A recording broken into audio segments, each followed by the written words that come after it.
this little book, There's No Such Thing as a Dragon. It's a really simple little book by Jack Kent, and it's about this kid who wakes up one morning and finds a dragon on his bed. It's a small dragon. And then his mother tells him that dragons don't exist.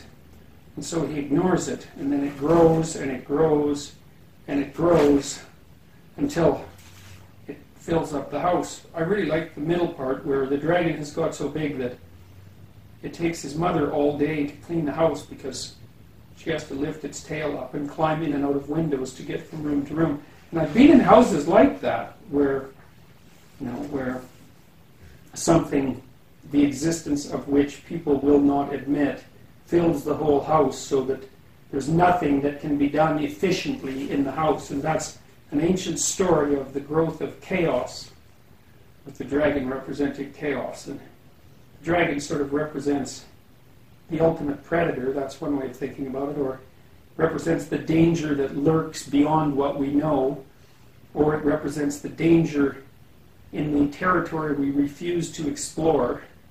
And in partway through, Mr. Bixby, who's Billy's father, the child who sees the dragon, he comes home and his house is gone.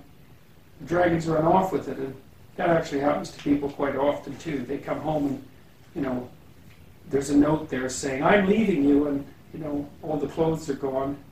And the person says, "Well, I never saw that coming." It's like, well, it's conceivable that's because you weren't paying enough attention. Anyways, at the end of the book, Billy finally convinces his parents that this dragon does exist, and so he pats it. He pays attention to it, and then it starts to shrink until it's kitten size. And so it ends with Billy saying, "I don't mind dragons this size," says Mother. "Why does it have to grow so big?" Why did it have to grow so big? And Billy says, "I'm not sure, but I think it just wanted to be noticed." So I read this book. I often read it to my class and explain what it means, but I read it to a bunch of U of T alumni who were all pensioners.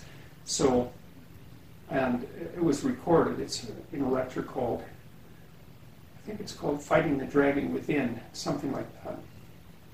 Anyways, it was quite fun reading a book written for 4-year-olds to people who were all over 65 and telling them what it meant. But, the dragon at the end, is everybody agrees to have it in the house, which means you can't get rid of uncertainty and trouble completely, but maybe you can keep it to a manageable size. And it's sort of like the idea of the snake in the Garden of Eden. In fact, it's exactly the same idea. And then it's very wise, the book, because it points out that if you pay attention to dragons, then they don't necessarily grow so big they'll eat you.